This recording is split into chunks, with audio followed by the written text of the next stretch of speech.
Alô, meu irmão, minha irmã, seja muito bem-vindo a essa meditação das leituras da solenidade do Dia Santo de Guarda, Santa Maria, Mãe de Deus.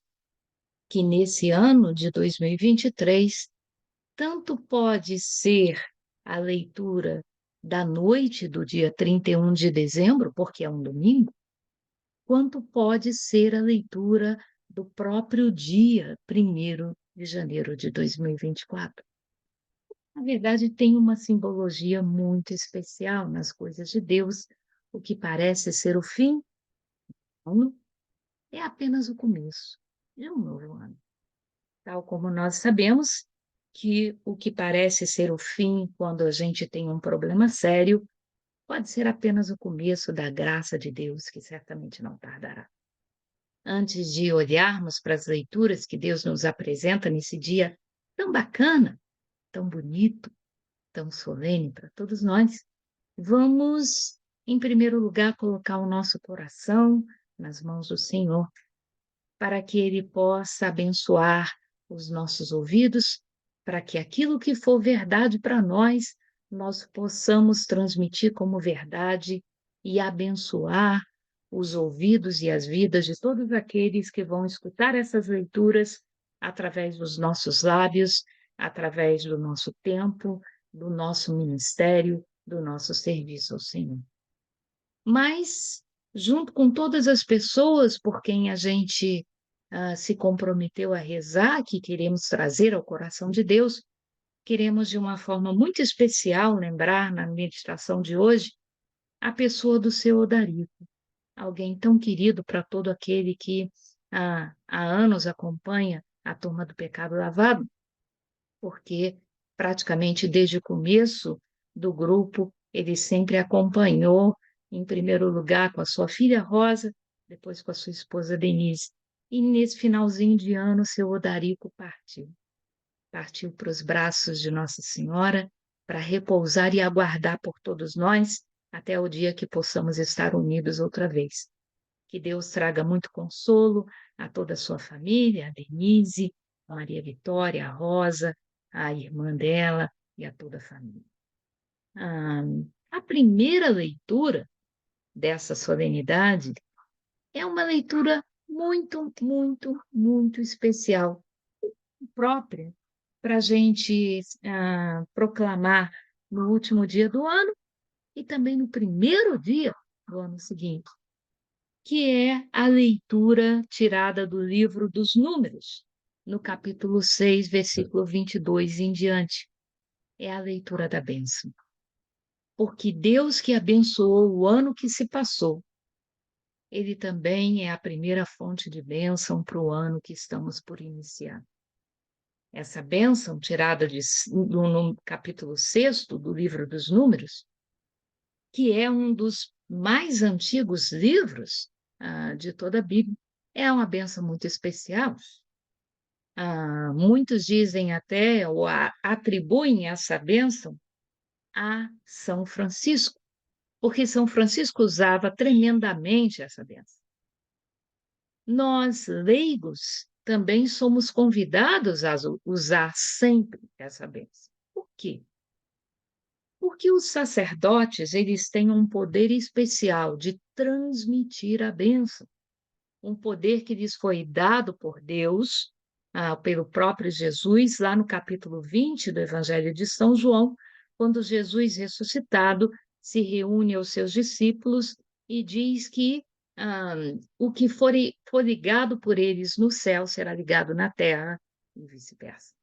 Então, os sacerdotes, todos eles, na verdade, em função dessa delegação dada por Jesus, eles têm o poder de, com as suas mãos, transmitir a bênção. E é por isso que a ordenação sacerdotal é uma celebração tão linda, um momento em que as mãos sacerdotais são ungidas para terem a capacidade de transmitir a bênção, é um dos momentos mais lindos dentro de todas as celebrações litúrgicas que a nossa igreja, riquíssima nelas, tem. Então, um sacerdote ele pode transmitir a bênção, mas nós, leigos, podemos invocar a bênção, podemos rezar pela bênção, podemos interceder pela bênção. E essas são as palavras que Deus nos concedeu exatamente para fazer isso. Qualquer um pode pedir a Deus que abençoe. Abençoe seus filhos, abençoe sua família, abençoe seus grupos. Toda vez que a Igreja de Deus está reunida em algum tipo de atividade onde um sacerdote não está presente para transmitir a bênção, o líder daquele grupo pode muito bem suplicar a Deus que derrame a sua bênção, usando as palavras que o próprio Deus ensinou, que são as palavras dessa leitura, que diz assim: O Senhor falou a Moisés, dizendo: Fala a Arão e a seus filhos, ao abençoar os filhos de Israel, dizei-lhes: O Senhor te abençoe e te guarde. O Senhor faça brilhar sobre ti a sua face e se compadeça de ti. O Senhor volte para ti o seu rosto e te dê a paz. Assim invocarão o meu nome sobre os filhos de Israel, e eu os abençoarei. Então, meu irmão, minha irmã, essas são palavras do Senhor. Essas são promessas feitas por Ele. Que toda vez que a bênção dele for invocada através dessas palavras, a bênção dele será derramada. Qualquer um pode pedir a Deus que abençoe seu filho, sua família, seu grupo, sua pastoral, seu prédio, seu trabalho, seus amigos. Pedir para que Deus derrame a bênção. Nós temos, tal como essa leitura, tantos tesouros de Deus, tantas promessas feitas, que a gente não aproveita, que a gente não usufrui, quando, na verdade, elas estão aí, à nossa disposição. Que tal você, ao se reunir com a sua família para celebrar a passagem do Ano Novo, suplicar a bênção de Deus sobre todos aqueles que estão junto com você? Que tal você, ao se reunir com a família no dia 1º, para um almoço, para um lanche, ou apenas para um churrasco, ou para estarem juntos? Que tal suplicar sobre a sua família, sobre o seu trabalho, sobre o seu ano inteiro? A bênção do Senhor. Quem procura acha, quem busca encontra, quem pede recebe. E isso é promessa de Deus. Pedir e Deus abençoará, com toda certeza. O Salmo nos fala exatamente isso, que Deus nos dê a sua graça e a sua bênção. Que Deus nos dê a sua graça e sua bênção, e sua face resplandeça sobre nós. Que na terra se conheça o seu caminho e a sua salvação por entre os povos. Exulte de alegria a terra inteira, pois julgais o universo com justiça, os povos governais com retidão, e guiais em toda a terra as nações. Que as nações vos glorifiquem, ó Senhor, que todas as nações vos glorifiquem. Que o Senhor e nosso Deus nos abençoe e o respeitem os confins de toda a terra. Isso é o que nós queremos entoar ao Senhor nosso Deus no primeiro dia do ano de 2024. Que as nações de toda a terra contemplem a salvação que vem de Deus. Que o Senhor nos abençoe, que o Senhor nos guarde, que Ele mostre para nós o seu rosto e se compadeça de nós, que Ele nos dê a sua paz e nos mostre a sua paz. Vamos suplicar a bênção e Deus certamente nos abençoará. A segunda leitura é tirada da carta de São Paulo aos Gálatas e diz assim: Irmãos, quando se completou o tempo previsto, Deus enviou o seu filho, nascido de uma mulher, nascido sujeito à lei, a fim de resgatar os que eram sujeitos à lei e para que todos recebêssemos a filiação adotiva. E porque sois filhos, Deus enviou aos vossos corações o Espírito do seu Filho, que clama: Abá, ó Pai. Assim, já não és escravo, mas filho. E se és filho, és também herdeiro. Tudo isso por graça de Deus. Essas são para nós palavras do Senhor. Que linda, que linda, que linda essa leitura. Que diz para nós de forma muito simples que no tempo previsto, que é o tempo de Deus, os nossos irmãozinhos judeus até hoje estão esperando a vinda do Messias. Segundo a profecia de Daniel, que a gente entoou durante a calenda de Natal, no dia 24, na 49ª semana se completou o período em que Daniel havia profetizado em que viria, nasceria o Messias. E quando se completasse as 70 semanas, esse Messias seria, na verdade, oferecido em sacrifício por todos nós.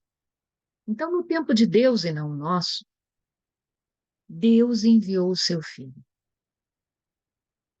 Mas ele enviou o seu filho nascido de mulher. Nascido de uma mulher tirada do meio do povo, uma mulher como nós. Uma menina que nos faz encher o nosso coração de alegria exatamente porque ela era uma menina, uma mulher como nós. E ainda assim, como diz o anjo, ela encontrou graça aos olhos do Senhor, a ponto de ser escolhida para ser a mãe do Salvador. E ao aceitar essa missão, ela também acaba por se tornar não só mãe desse filho de Deus que nasce de uma mulher, mas mãe de todos nós numa cruz, quando o próprio Jesus nos entrega sua mãe, e mãe de toda a igreja, mas também mãe de Deus. Nascido sujeito à lei, ou seja, com todas as limitações da humanidade, Jesus foi 100% homem e nasceu de uma simples mulher. Mas uma coisa bacana a gente pode descobrir a respeito dessa mulher é que, na verdade, se você olhasse para ela, não daria nada por ela. Veja, uma menina sem experiência de vida, sem riqueza, sem talentos especiais, sem grandes poderes. Você não tem a narrativa de nenhuma cura feita por Maria, de nenhuma grande pregação feita por Maria. Você não tem, na verdade, a narrativa de nenhuma doutrina ensinada ou criada por Maria, mas, no entanto, aquela por quem ninguém daria nada, vem a se tornar mãe de Deus e mãe de todos nós. Isso é um chamado para todos nós. Todos nós temos uma missão de vida, a missão de Maria era se tornar mãe de Jesus. Qual é a sua missão, meu irmão, minha irmã? Não pense que Deus não é capaz de realizar. Não pense que você é pequeno demais para realizar. Porque se Deus foi capaz de, através de uma menina que não era ninguém aos olhos do povo de Israel, e fazer essa menina se tornar a mãe de Deus, Deus certamente pode fazer muito mais pelo mundo através de você do que você está deixando Deus fazer. Então, diga o seu sim para Deus, como Maria disse. Deixe a vontade de Deus se realizar através da sua vida, como Maria deixou. E esse menino nasceu para resgatar os que estavam sujeitos à lei, carne, a necessidade de serem justos, a necessidade de serem santos, de serem obedientes, segundo a lei. Não por nosso merecimento, mas para que fôssemos, através desse menino, transformados em filhos adotivos de Deus. Não apenas filhos que têm um pai, como São Paulo nos fala aqui na carta aos Gálatas, que o Espírito nos ensina a clamar, a chamar Deus de Pai, imitando a Jesus, que teoricamente é o único que teria direito de chamar Deus de Pai. Mas também temos uma mãe adotiva em Maria. E é por isso que nós, católicos, temos um lugar tão especial para Nossa Senhora no nosso coração. Porque ela aceitou a missão não apenas de ser mãe de Jesus, mas a de ser mãe de todos nós. De tal como ela ensinou Jesus a andar, ela nos ensinar a andar pelos caminhos do Evangelho pregado por ele. Já não somos mais escravos, mas filhos. Filhos que têm um pai e também uma mãe. E se somos filhos, somos herdeiros. E tudo isso não pelo nosso merecimento, mas porque Deus é generoso. Porque a graça de Deus é muito maior do que a nossa capacidade de pecar. Então, por maior que seja o seu pecado, o sacrifício de Jesus naquela cruz é mais poderoso do que a mancha que ele trouxe para a humanidade. Isso é desculpa para a gente continuar a pecar? Não. Mas é um fato concreto para nos estimular a evitar esse pecado. Por quê? Porque esse Jesus que derramou esse sangue precioso por nós, ele merece que a gente busque viver a santidade que ele conquistou para nós. Dizem por aí que o hábito do cachimbo torna a boca torta. Nós podemos derrubar esse ditado, porque não importa quão pecador você tenha sido até o dia de hoje. Ano novo, vida nova. Deixe a graça de Deus lavar o teu coração. Deixe Maria te segurar nos braços e te carregar até você aprender a andar com as próprias pernas. Mas busque a santidade. Busque fazer desse novo ano o ano em que você tem uma experiência concreta de conversão, de mudança de vida, de deixar Deus fazer de você uma criatura. E o Evangelho, finalmente, é tirado do capítulo 2 do Evangelho de São Lucas e diz assim: naquele tempo, os pastores foram às pressas a Belém e encontraram Maria e José e o recém-nascido deitado na manjedoura. Tendo-o visto, contaram o que lhes fora dito sobre o menino. E todos os que ouviram os pastores ficaram maravilhados com aquilo que contavam. Quanto a Maria, guardava todos esses fatos e meditava sobre eles em seu coração.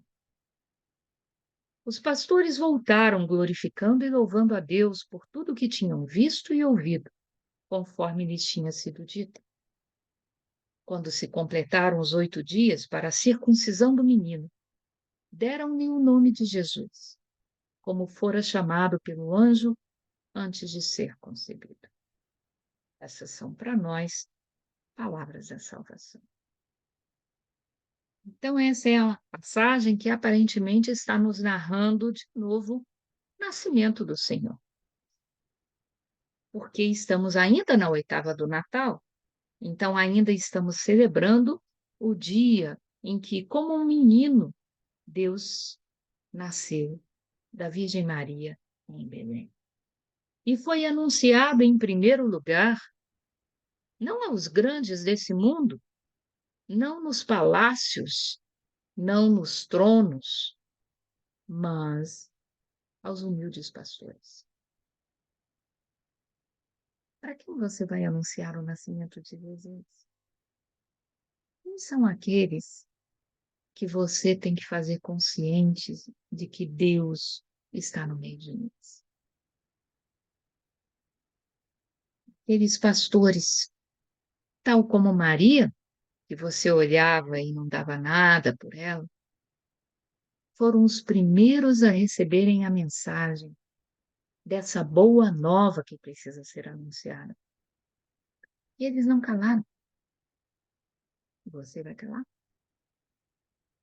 Quando menina, o Padre Chico sempre nos levava para pregações, para jornadas, ah, quer lá na Rocinha, quer no Parque da Cidade, e a gente ia em bando, aquele bando de jovens com ele, e ele ia à frente cantando com aquele vozeirão italiano dele: "Eu te louvo de coração, eu te louvo com a voz, e se me faltar a voz, eu te louvo com as mãos, e se me faltar as mãos, eu te louvo com os pés, e se me faltar os pés, eu te louvo com a alma, e se me faltar a alma, é porque contigo está." Nós muitas vezes queremos que Deus nos instrumentalize antes de assumirmos a nossa missão de anunciar a presença dele no mundo, quando na verdade nós temos que anunciar que Deus é Deus com aquilo que nós somos. E se precisarmos de mais, Deus nos dará mais. Mas do seu jeito, como você é. Talvez você não precise sequer pronunciar uma palavra, mas anuncie o Evangelho de Jesus Cristo.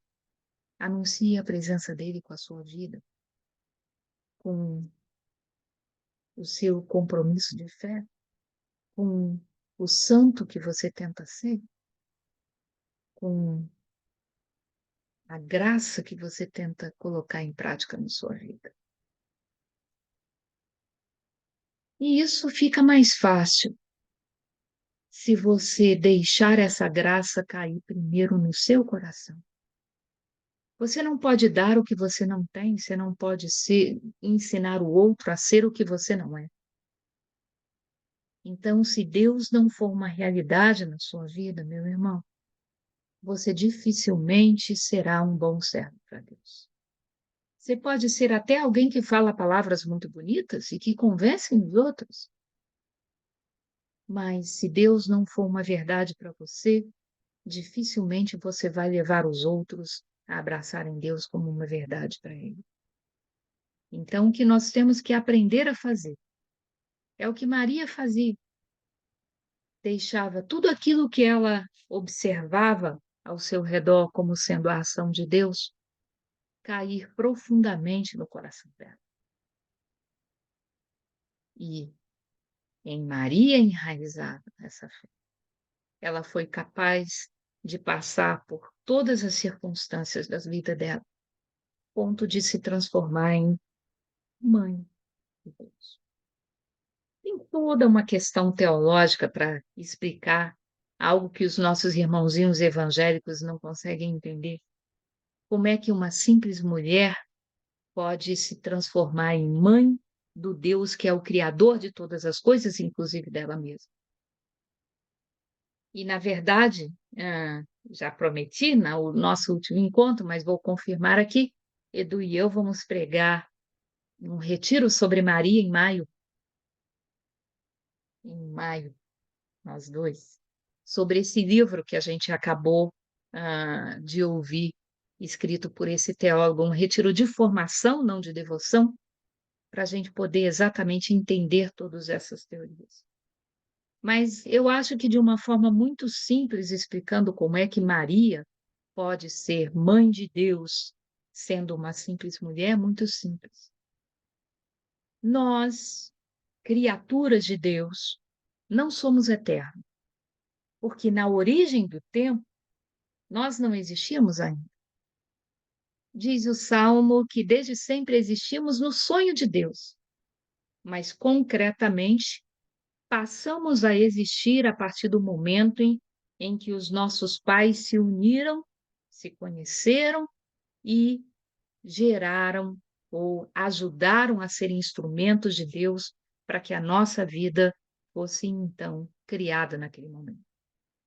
A partir desse momento, passamos a ser eternos para o futuro.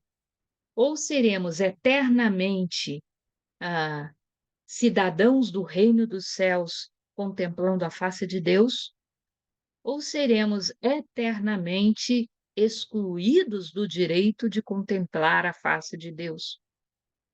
Esse destino não depende de Deus.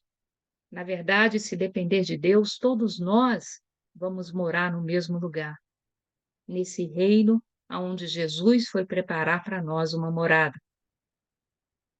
A salvação, o bilhete que você precisaria ter para entrar nesse reino, Jesus já conquistou para você.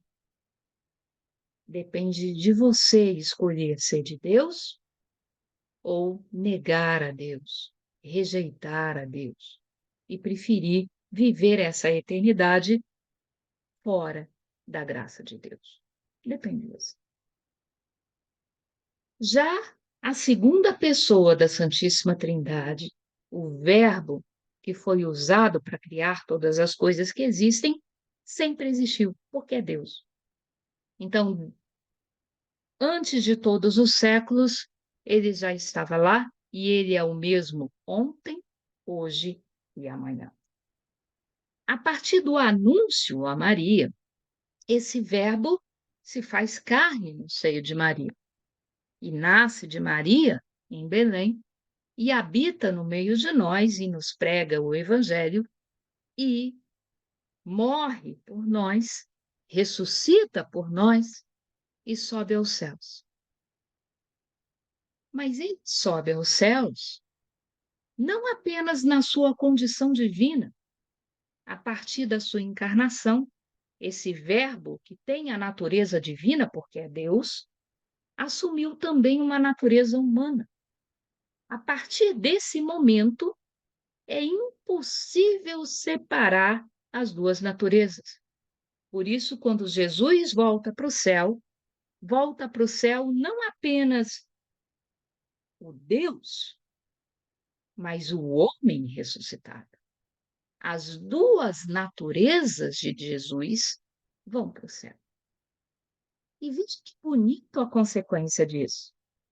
Nós, homens, fomos criados para ser imagem e semelhança de Deus aqui na Terra. Ou seja, para quando um outro homem olhar para nós, se lembrar de Deus. Mas como o homem pecou e não foi capaz de atender todos os planos construídos por Deus para que pudéssemos recuperar o direito à vida, então Jesus precisou se fazer carne para nos salvar e assumir a natureza humana para, em nosso nome, nos representando, salvar a humanidade. Ele, Deus, assume o nosso rosto, ele se faz imagem e semelhança do homem. E quando ele volta para os céus, ele leva a imagem e semelhança do homem para junto de Deus. O grande resultado disso é que quando Deus olha para o seu filho, vê o rosto do homem. Quando, na verdade, pelo plano original de Deus, quando nós olhássemos para os homens, deveríamos nos lembrar de Deus. São os caminhos que Deus encontra. Mas, resumindo, a natureza humana de Jesus e a natureza divina não podem ser separadas. Se Maria, então, é mãe de Deus feito homem, necessariamente ela se torna também a mãe do Deus que é Jesus. E por isso ela é mãe de Deus. E nós podemos proclamá-la assim e recorrer a ela, que em Jesus Cristo, naquela cruz, assume também a maternidade de toda a igreja. Se torna a sua mãe, se torna a minha mãe. Tão zelosa pelos mínimos detalhes daquilo que você precisa na sua vida, como foi zelosa de tudo aquilo que Jesus precisou durante todo o tempo em que ele caminhou no meio de nós pregando o Evangelho. Eu consigo imaginar Jesus depois de um dia de pregação, se sentando aos pés de Maria e Maria trazendo a comida para Jesus, a água para ele beber, arrumando o cantinho onde ele iria descansar para poder começar tudo outra vez no dia seguinte. Essa mesma Maria é sua mãe, minha mãe. E que bom que nós recorremos a ela no primeiro dia do ano. Que essa Maria nos ajude a viver esse ano que inicia como um ano de graça, como um ano de bênção. Para que quando se completem os nossos dias, nós possamos também sermos apresentados diante do Senhor. Não num templo humano onde pombinhos e rolinhas precisam ser apresentados, mas onde nós seremos apresentados a Deus Pai. E quando perguntarem o nosso nome, nós diremos: Jesus, porque eu estou inserido no corpo místico de Cristo. Eu serei quem Ele quiser que eu seja. Eu receberei o nome glorioso pelo qual sou conhecido pelo coração de Deus. A minha identidade é ser de Cristo. Esse é o nome pelo qual eu preciso ser conhecido. Alguém associado a Jesus. E Maria é a melhor pessoa para me ensinar a caminhar os mesmos passos de Jesus. Tenham todos vocês, meus irmãos e minhas irmãs, uma santa passagem de ano. Comecem o ano de 2024 plenos da graça e da bênção de Deus. Que o Senhor nosso Deus nos abençoe e nos guarde, que Ele volte para nós o seu rosto e se compadeça de nós, que Ele nos mostre a sua face e nos dê a sua paz. É o que pedimos, em nome do Pai, do Filho e do Espírito Santo. Amém. Que Deus os abençoe e que tenham todos um santo, santo, santo 2024. E que possamos estar juntos para falar de Deus, para louvar e bendizer o Senhor. Amém.